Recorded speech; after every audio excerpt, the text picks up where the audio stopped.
دیکھیں میرے بھائیوں، جس وقت انسان گناہ کرتا ہے اللہ کی طرف نہیں لوٹتا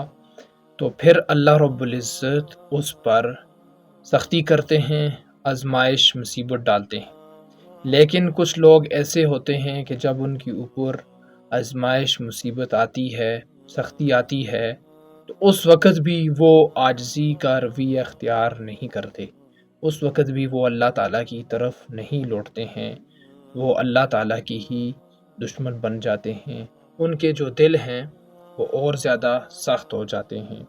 اور وہ یہ سمجھتے ہیں کہ ہم جو اس مصیبت کے آنے سے پہلے جو کر رہے تھے وہی اصل تھا، وہی بہترین تھا۔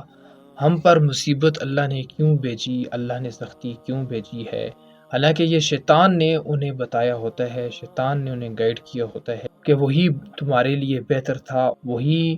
بڑے شاندار کا کام تھا۔ حالانکہ اللہ رب العزت جانتے ہیں، بندے کے ساتھ خیرخواہی کرتے ہیں کہ یہ اس بندے کے حق میں بہتر نہیں ہے،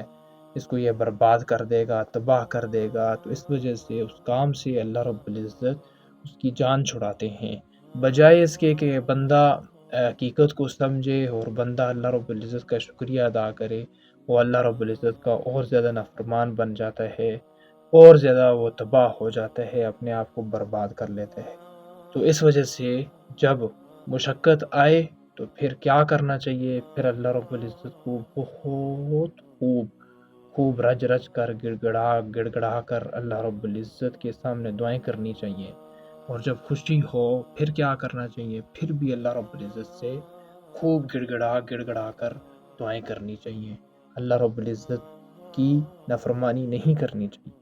اللہ رب العزت کی فرمان برداری کرنی چاہیے، چاہے خوشی ہو چاہے غمی ہو۔